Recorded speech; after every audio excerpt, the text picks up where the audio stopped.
Assalamualaikum warahmatullahi wabarakatuh. Perkenalkan, nama saya Lukanda Surlabian dan Nama saya Riki Putra Yulian Dati. kami di sini akan membahas tentang korupsi dalam kehidupan sehari-hari. Nah, sebelum kita ke topik pembahasannya, mari kita mengenal apa itu korupsi. Nah, apa sih korupsi itu?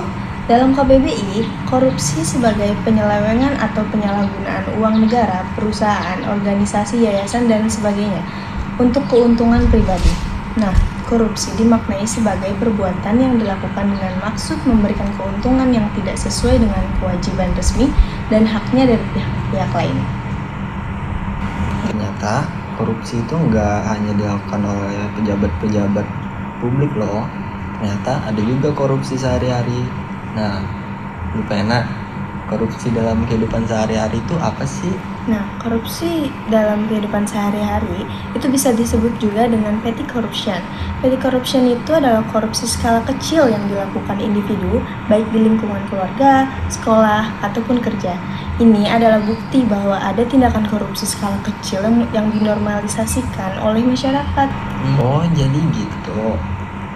Terus, apa aja sih contoh-contoh kegiatan korupsi dalam kehidupan sehari-hari? Nah, contoh-contoh korupsi dalam kehidupan sehari-hari antara lain menyontek saat ujian, berbohong demi keuntungan pribadi, datang terlambat, menggunakan fasilitas umum untuk kepentingan pribadi, memberi uang pelicin atau suap.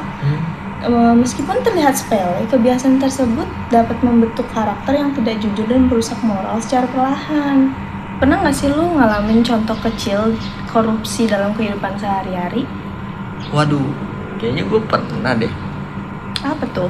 Soalnya waktu gue janjian sama teman gue lupa, terus gue ketiduran.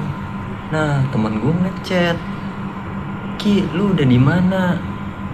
Karena gue nggak enak sama teman gue, jadi gue bilang, "Ya ini udah di jalan lagi OTW." Padahal gue baru mau mandi. Jadi itu ternyata korupsi ya? Nah iya, contoh kecil gitu juga udah bisa termasuk korupsi guys.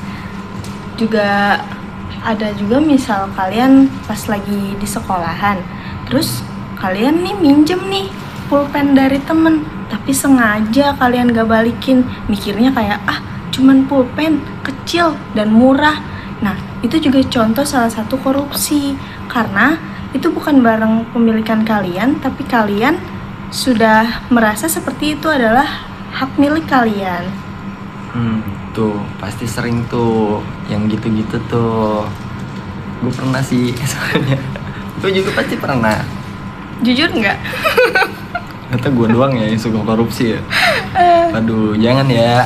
Jangan dicontoh. Jangan dicontoh. Ayo kita hilangkan kebiasaan buruk kayak gitu, karena itu bisa menjadi bibit-bibit buat korupsi yang lebih besar lagi. Betul itu guys. Jadi kesimpulannya apa tuh? Nah, jadi kesimpulannya, korupsi hampir selalu berkaitan dengan kasus besar oleh oknum pemerintah dan pejabat publik. Memang pengertian dari korupsi adalah tindakan penyalahgunaan kekuasaan, jabatan, atau wewenang yang dilakukan seseorang dengan tujuan menguntungkan diri, kelompok, atau korporasi. Tapi perlu diketahui bahwa salah satu arti dari kata korupsi adalah ketidakjujuran. Oleh karena itu, hal ini penting untuk diketahui bahwa dalam kehidupan sehari-hari dengan skala yang lebih kecil, korupsi juga terjadi dan sering dinormalisasikan. Nah, oleh karena itu, kita perlu introspeksi diri dan jangan menormalisasikan hal-hal kecil sekalipun yang bisa menjadi bibit-bibit untuk korupsi di masa depan. Nah, seperti hal-hal tadi yang udah dijelasin, banyak sekali, mungkin banyak yang nggak tahu atau nggak menyadari bahwa ternyata tindakan itu korupsi. Kayak bohongin temen, kayak minjem pulpen tapi nggak dibalikin. Nah, itu ternyata bibit-bibit korupsi.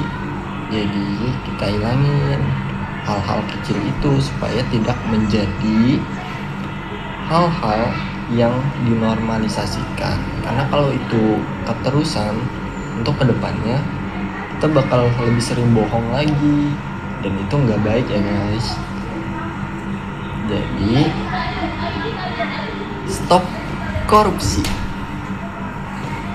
Oke, sekian dari kami berdua. Saya Lufana Surlabian dan Saya Riki Putra Yuliandani pamit undur diri. Bye-bye. Assalamualaikum Warahmatullahi wabarakatuh.